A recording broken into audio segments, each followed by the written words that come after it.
Bonjour à tous et bienvenue dans votre émission Autour de la Bible. C'est une joie pour moi de vous retrouver dans cette nouvelle vidéo dans laquelle on va parler du sujet de la nourriture. Vraiment, c'est quelque chose qui nous concerne tous parce que tous les jours nous avons besoin de manger pour survivre et on voit que la nourriture a une place très importante dans la Bible.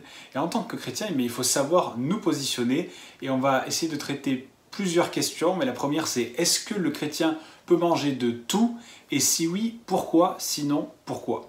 Il est important de savoir défendre nos opinions, notre foi, c'est ce que la Bible nous dit, d'être prêt à défendre notre foi, c'est-à-dire expliquer ce pourquoi nous croyons dans telle ou telle vérité. Et c'est ce que nous allons essayer de voir un petit peu aujourd'hui au travers de la parole de Dieu. Est-ce que nous pouvons manger de tout?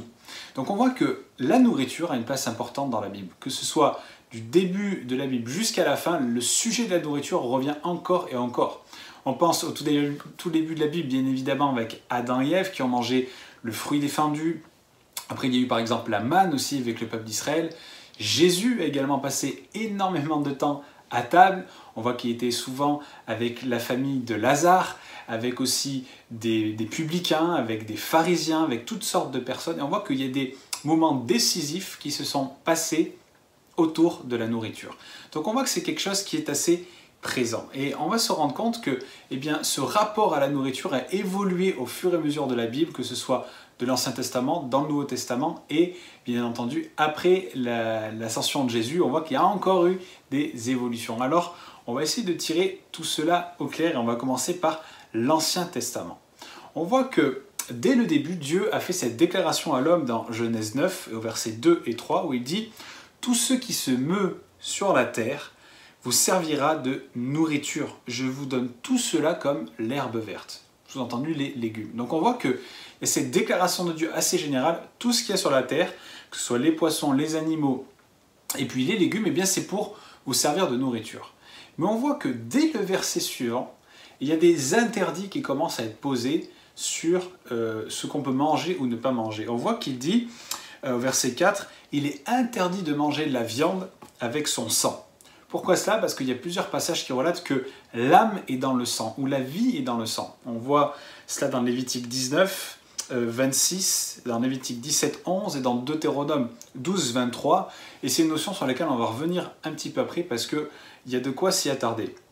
On voit également qu'il y a cet interdit vis-à-vis de la graisse des animaux. Ensuite, dans Lévitique 11 et dans Deutéronome 14, on voit aussi qu'il y a des interdits vis-à-vis d'animaux spécifiques. On voit qu'il est défendu de manger du chameau, du lièvre, du porc, de l'autruche, et puis une longue série d'animaux aquatiques, d'oiseaux et de reptiles. Et la Bible nous dit que tous ceux qui rentraient en contact avec ces animaux devenaient également impurs. Donc on voit qu'il y a des déclarations précises qui sont faites à ce sujet dans l'Ancien Testament. Maintenant, dans le Nouveau Testament, on va voir que c'est totalement différent et qu'on ne retrouve pas les interdits alimentaires.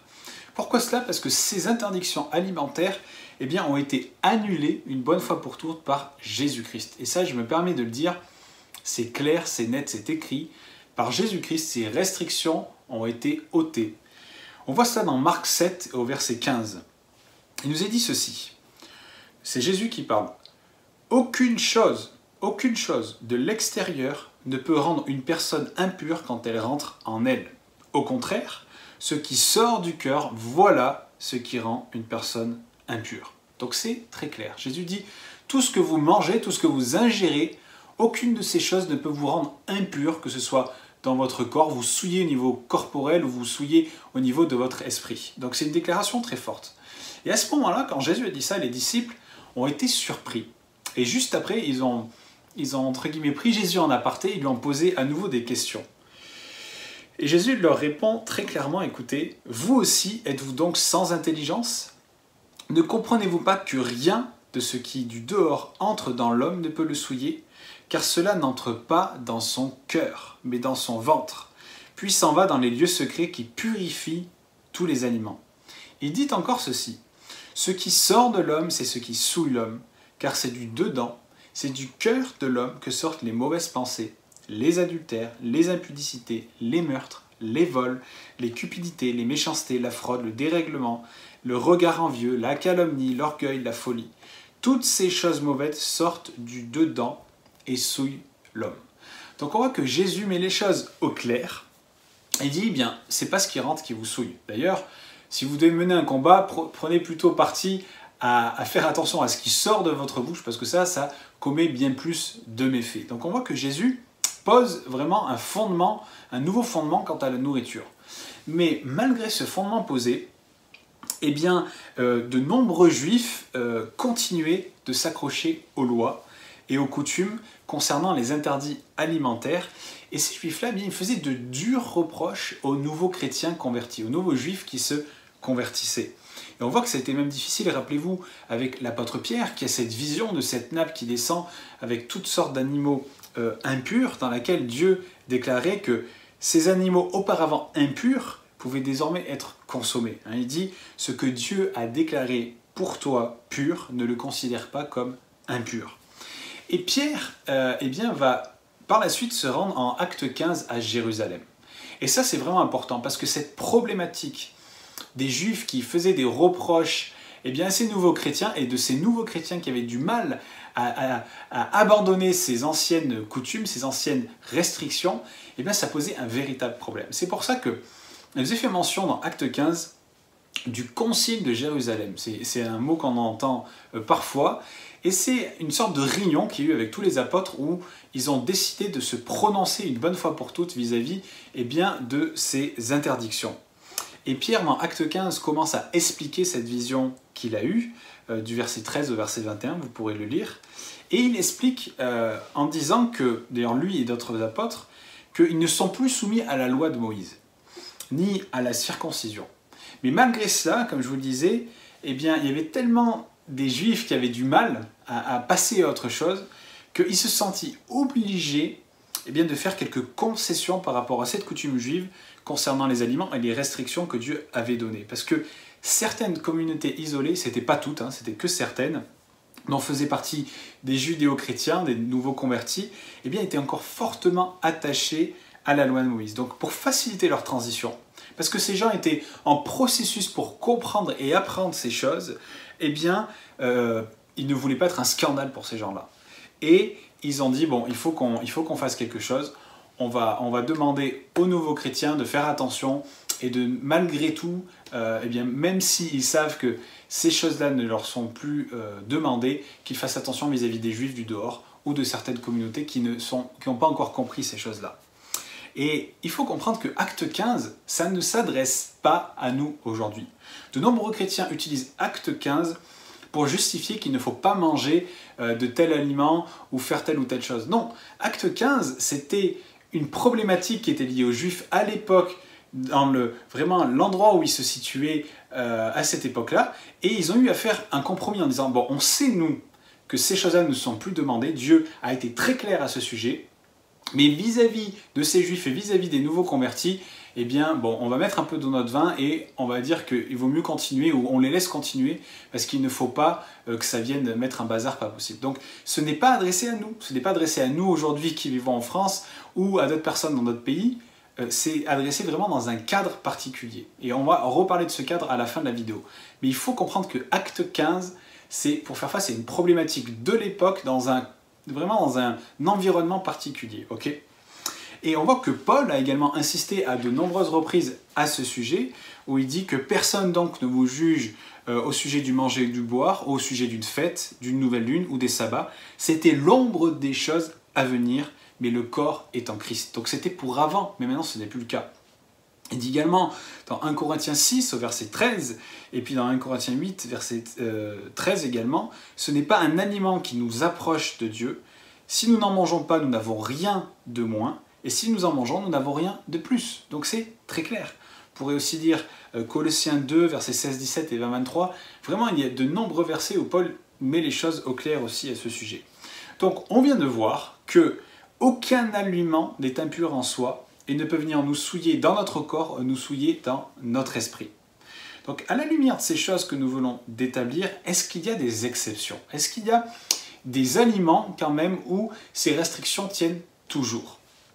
Parce qu'il y a souvent deux questions qui reviennent sur le tapis. La première c'est, est-ce que nous pouvons manger des viandes sacrifiées aux idoles?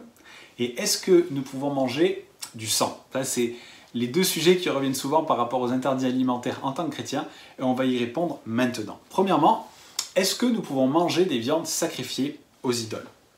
Alors une viande sacrifiée aux idoles, d'abord, qu'est-ce que c'est? C'est une viande qui est sacrifiée au nom d'un dieu ou pour un dieu et pour une divinité. Et si aujourd'hui, contrairement à l'époque de Paul, il n'y a pas une multitude de dieux qui nous entourent de manière aussi directe que c'était à cette époque-là, eh bien, on peut prendre pour exemple, un exemple qui nous concerne dans notre société actuelle, c'est par exemple le cas des viandes halal. Les viandes halal, c'est des viandes qui sont tuées selon un certain rite, avec une prière qui est faite à Allah au moment où on tue ces viandes. Donc, elles rentrent dans le cadre de viandes qui sont sacrifiées à une idole, à un autre Dieu que le véritable Seigneur que nous avons comme Père. Et cette question-là, elle est importante de comprendre et de se poser, est-ce que nous pouvons manger de ces viandes-là? Alors heureusement pour nous, eh bien, l'église de Corinthe a été confrontée à ce sujet et avait demandé à Paul, que faut-il faire concernant les viandes sacrifiées aux idoles? Et on voit dans 1 Corinthiens au chapitre 8, des versets 4 à 7, une réponse très claire de la part de Paul. Il dit, sur la question « Peut-on manger des viandes sacrifiées aux idoles ?» nous savons qu'il n'existe pas d'idole dans le monde et qu'il n'y a d'autre Dieu que le Dieu unique. Cela est vrai car bien que les gens du monde peuplent ciel et terre de prétendus dieux, bien qu'ils vénèrent réellement des multitudes de divinités et d'êtres auxquels ils font porter le titre de Seigneur, nous ne connaissons qu'un seul Dieu, le Père qui de toutes choses vient, pour qui nous avons été créés, vers qui nous sommes en chemin. De même, il n'y a qu'un seul Seigneur, c'est le Seigneur Jésus-Christ, par qui tout existe et par qui nous avons la vie.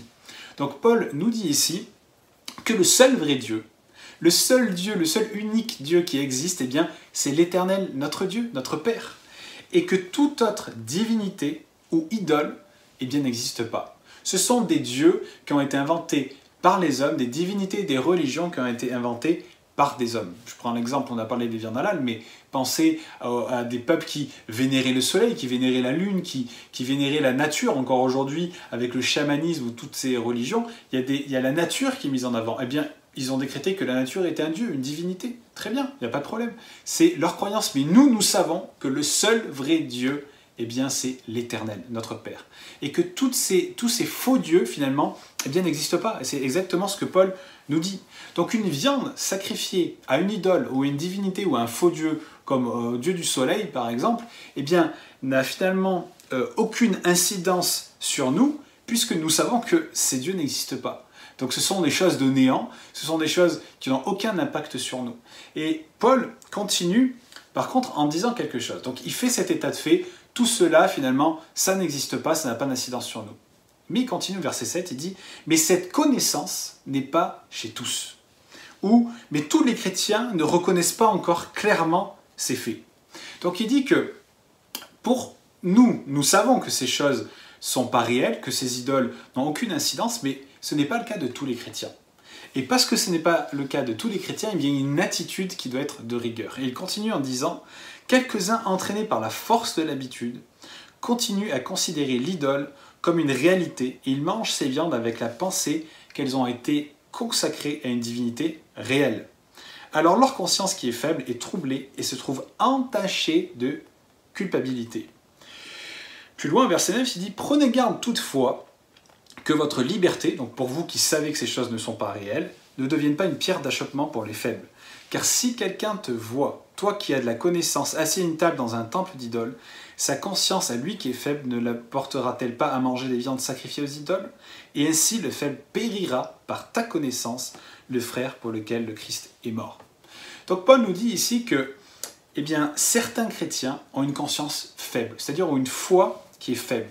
Ils n'ont pas été enseignés dans ces choses, ils n'ont pas encore tout compris au niveau de la parole de Dieu vis-à-vis eh bien, de ces choses-là, un peu comme ces nouveaux convertis à l'époque aussi de Pierre, dans ce qu'il nous dit dans Acte 15.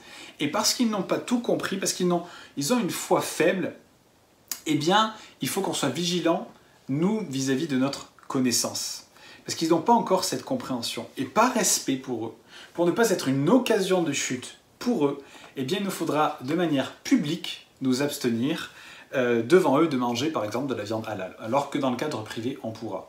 C'est-à-dire que si vous invitez un chrétien à la maison, je ne sais pas, pour manger un kebab, et que eh bien, ce chrétien a la connaissance que toutes les idoles finalement sont des faux dieux et qu'ils n'existent pas, il n'y a pas de problème. Mais si vous êtes avec quelqu'un qui est un jeune converti, qui n'a pas encore la compréhension de ces choses, eh bien abstenez-vous pour ne pas être une occasion de chute. Et ça c'est vraiment quelque chose d'important. Il ne faut pas, comme le dit Paul, que notre connaissance devienne une occasion de chute pour de jeunes frères ou de gens qui ne sont pas vraiment enseignés ou ne lisent pas correctement la parole de Dieu. Ça peut être un sujet pour en parler, mais il ne faut pas que nous soyons une occasion de chute pour chacun d'entre eux. C'est exactement ce que nous rappelle aussi Paul dans Romains 14, versets 13 à 6, il dit « Ne nous jugeons donc pas les uns les autres, mais plutôt pensez plutôt ne rien faire qui soit pour votre faire une pierre d'achoppement, une occasion de chute. » Et il dit « Je sais et je suis persuadé par le Seigneur Jésus. » Donc c'est pas par lui-même, mais c'est pas vraiment une révélation de Dieu, que rien n'est impur en soi, et qu'une chose n'est impure que pour celui qui la croit impure. Mais si, pour un aliment, un frère est attristé, tu ne marches pas selon l'amour. Ne cause pas par ton aliment, donc par la connaissance que tu as, la perte de celui pour lequel le Christ est mort. Que votre privilège ne soit pas une calomnie. Donc, nous le savons, c'est très clair, il n'existe pas d'idole réelle, il n'existe pas d'autre Dieu que notre Dieu, que le véritable Dieu, le Seigneur, l'Éternel, notre Père. Ça, c'est un fait. Et donc, de ce fait, les viandes qui sont sacrifiées à d'autres dieux, à des choses qui n'existent pas, des choses de néant, n'ont aucun effet sur nous et n'ont pas d'incidence sur nous. Donc, vous pouvez manger des viandes halal, vous pouvez manger des viandes sacrifiées aux idoles. Moi, je sais que quand j'étais allé en Inde pour le ministère, vous marchez dans la rue, vous ne pouvez pas faire 20 mètres sans qu'il y ait un poulet qui soit tué à telle divinité, 20 mètres plus loin c'est un autre dieu et tout ça. Et ces viandes-là vous sont servies à un moment donné. Est-ce qu'on sait qui nous sommes en Jésus-Christ? Est-ce que nous savons que nous avons été affranchis de ces choses? Donc à un moment donné, il faut vivre aussi, eh bien, j'ai envie de dire, avec la liberté de Christ, mais aussi en ayant la conscience que Jésus a tout accompli. Nous sommes enfants de Dieu et ces choses-là n'ont pas d'incidence sur nous. Elles sont faites pour des choses de néant, mais nous savons que le seul vrai Dieu qui existe, c'est l'Éternel, notre Père. Donc vraiment, il faut se libérer de cela, il faut se déculpabiliser vis-à-vis de cela. Maintenant, notre deuxième question, peut-on manger du sang? Peut-on manger ce fameux plat que nous avons en France, par exemple, qui est le boudin noir, hein? Eh bien, nous allons regarder cela maintenant dans la parole. Nous avons vu dans Acte 15 tout à l'heure, qui nous est dit « C'est pourquoi je suis d'avis qu'on ne crée pas des difficultés à ceux des païens qui se convertissent à Dieu, mais qu'on leur écrive de s'abstenir des souillures des idoles, de l'impudicité, des animaux étouffés et du sang. » Donc ça, c'est l'un des versets clés qui est sans arrêt utilisé pour dire « Non, il ne faut pas en manger ». Nous avons vu qu'Acte 15, c'était pour une situation donnée, à un moment donné, qui ne nous concerne plus. Donc ce n'est pas un argument. Par contre, il y a un autre verset sur lequel il faut s'arrêter et il faut comprendre vraiment de quoi il est question. C'est celui de Lévitique 17 au verset 11, où il nous est dit « L'âme de la chair est dans le sang ». Et ça, c'est important, où la vie est dans le sang. Dans ce passage, le mot « âme » en hébreu, c'est « nefesh ». Et « nefesh » sous-entend aussi bien l'âme que la vie. Et moi, je préfère dire la vie parce que ça a beaucoup plus de sens, parce que notre âme n'est pas diluée dans notre sang. Quand on se fait mal au genou ou qu'on saigne du nez, ce n'est pas des bouts de notre âme qui s'en vont avec notre sang. Non, c'est la vie est dans le sang, ok, mais notre âme, elle n'est pas dans notre sang. Si on se vide notre sang, on ne perd pas notre âme. Il faut remettre les choses au clair. Donc la vie est dans le sang. Et il nous faut comprendre qu'à l'époque des sacrifices qui étaient faits sur l'autel, Dieu n'a pas instauré les sacrifices parce qu'il est un Dieu sanguinaire, mais il l'a fait pour préfigurer l'ultime sacrifice que Jésus allait accomplir à la croix de manière définitive pour chacun d'entre nous. Et il faut comprendre que le sang de l'animal qui était visible sur l'autel, eh bien c'était un témoignage irréfutable de sa mort, de la mort substitutive de cet animal. Un animal qui est vivant, on ne voit pas son sang qui est répandu, mais c'est lorsqu'il est mort que son sang est répandu. Et ce sang répandu sur l'autel, c'était le signe de la mort substitutive de l'animal pour le péché de l'homme. Donc si vous commettez un péché, vous ameniez bien un bœuf par exemple, et il était sacrifié, et ce sang qui coulait eh bien, était le signe que ce bœuf était mort à votre place pour vos péchés.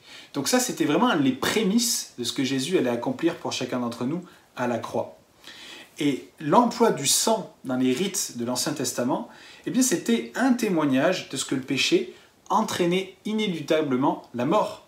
Et la mort d'un substitut, la mort de cet animal pour éviter celle du pécheur. Maintenant, écoutez bien, dans Lévitique 17, au verset 11 et 12, il y a le résumé de ce que je viens de vous dire et on voit quelque chose d'important. Il est dit, en effet, c'est dans le sang que se trouve la vie d'un être. Donc ça, nous l'avons vu. Le Seigneur vous permet d'utiliser le sang sur l'autel pour recevoir le pardon de vos péchés. Oui, le sang obtient le pardon des péchés parce qu'il porte la vie. Et écoutez bien maintenant. C'est pourquoi le Seigneur a dit aux Israélites, aucun de vous et aucun étranger installé chez vous n'a le droit de manger du sang. Donc on voit très bien qu'il y a une raison au fait qu'ils ne peuvent pas manger du sang. C'est parce que le sang devait revêtir un caractère sacré à cause même de son utilisation symbolique sur l'autel. Mais cette utilisation symbolique aujourd'hui, elle n'a plus lieu d'être. Pourquoi? Parce que Jésus est venu et a accompli le sacrifice parfait. Donc ces rituels qui préfiguraient ce que Jésus allait accomplir, tombent d'eux-mêmes. Il nous est dit dans Hébreux 9, au verset 12, « Mais Christ est entré une fois pour toutes dans le lieu très saint, non avec le sang des boucs et des veaux, mais avec son propre sang, ayant obtenu une rédemption éternelle. » Mes amis, il faut vraiment comprendre ceci. C'est que lorsque nous continuons de considérer le sang des boucs et des veaux comme sacré, ça serait retourner tout simplement à l'ancienne alliance et renier l'efficacité du sang de Jésus. Le sang des animaux n'a rien de sacré. C'était pour un moment donné, mais maintenant Jésus-Christ est venu avec un sang qui est supérieur et j'ai envie de dire, ces choses-là tombent d'elles-mêmes parce qu'elles préfiguraient Jésus, mais Jésus est venu maintenant. Donc tout cela, c'est terminé. Donc nous pouvons manger du boudin. Si vous aimez manger du boudin, mangez du boudin. Si vous aimez des plats qui sont faits à base de sang, mangez-les parce que ce caractère sacré que revêtait le sang des animaux n'est plus actuel aujourd'hui parce que Jésus est venu et est mort à la croix pour chacun d'entre nous. Par contre, encore une fois, si vous mangez avec des chrétiens qui n'ont pas la compréhension de ces choses, abstenez-vous. Si vous mangez avec des gens qui n'ont pas la compréhension de ces choses, abstenez-vous. Gardez ça pour le lieu privé quand vous êtes chez vous, seul. Mais il faut comprendre que derrière cela, il n'y a rien. Il n'y a rien. Nous continuons d'avoir ces préceptes dans le milieu chrétien, mais il y a une vraie incompréhension qui est là. Ça tombe, ces préceptes-là tombent du fait que Jésus est venu. Donc, ce qui était le caractère sacré du sang des animaux, ce n'est plus le cas. C'est pour ça que cette interdiction tombe avec elle. Dieu avait demandé cela aux Israélites parce que le sang avait ce caractère sacré. Mais maintenant, le sang de Jésus nous a purifiés, nous a pardonnés et ces choses-là ne sont plus actuelles. Maintenant, pour terminer cette vidéo, je dois parler d'une chose qui est importante. On ne peut pas parler de ce sujet sans passer à côté de ça. Et la chose sur laquelle j'aimerais terminer, c'est le sujet de la conviction. Et ça, c'est vraiment important. C'est que la conviction vient l'emporter sur tout ce que je viens de vous dire. Je m'explique. Si vous avez dans votre cœur la conviction que vous ne devez pas manger de viande sacrifiée aux idoles, que vous ne devez pas manger certains aliments, ou que vous ne devez pas manger de viande avec du sang, mes amis, il faut être très sérieux avec cela, il ne faut pas le faire. Et la Bible est très très claire, très sévère à ce sujet. Romains 14, 23 nous dit ceci. « Celui qui mange un aliment en n'étant pas sûr de bien faire, celui-là, Dieu le condamne. En effet, il n'agit pas en accord avec sa foi, et quand on n'est pas en accord avec sa foi, on commet un péché. » Ou dans notre version, « Tout ce qui n'est pas le produit d'une conviction est un péché. » Moi, je dis souvent, s'il y a un doute, c'est qu'il n'y a pas de doute, il ne faut pas le faire. Si dans votre cœur, vous n'avez pas la conviction que vous pouvez manger des viandes sacrifiées aux idoles ou que vous ne pouvez pas manger de viande halal, ne le faites pas. Parce que si vous le faites malgré la conviction que vous ne devez pas le faire, vous commettez un péché devant le Seigneur. Donc c'est vraiment important. Donc, même si au travers de la parole et des nombreux versets qu'on vient de voir, manger de la viande sacrifiée aux idoles n'est pas un problème, manger de la viande avec du sang n'est pas un problème, si lorsque vous faites, vous êtes repris dans votre conscience, ne le faites pas. Parce que sinon vous agiriez avec désobéissance devant le Seigneur. Donc j'ai envie de dire, tout ce que nous venons de parler est englobé sous une coupe générale qui est la coupe de la conviction. Et si dans votre cœur vous n'avez pas la conviction, il ne faut pas le faire. Devant le Seigneur, c'est très important. Par contre, la parole est claire, on l'a vu, voilà, c'est marqué noir sur blanc. Mais maintenant, si dans votre cœur vous le sentez que vous ne devez pas le faire, faites-le pas. Ça c'est très très important. La conviction devant le Seigneur est une chose à ne pas prendre à la légère parce que même si c'est faux, nous pensons que nous ne devons pas faire une chose et que nous la faisons, nous commettons un péché devant le Seigneur. Donc voilà, écoutez mes amis, j'espère en tout cas que ça a été vraiment clair pour chacun d'entre vous, que ça a un encouragement, que ça a pu peut-être déculpabiliser certaines personnes, mais la Bible est claire et elle répond à nos questions les plus fondamentales et puis des questions qui nous touchent chaque jour. Donc j'espère que vous avez été encouragés, que vous avez été bénis. N'hésitez pas à partager cette vidéo si ça a répondu à des questions et que ça pourra en aider d'autres. Elles sont faites pour cela. Dans tous les cas, je vous dis à très bientôt dans une nouvelle émission.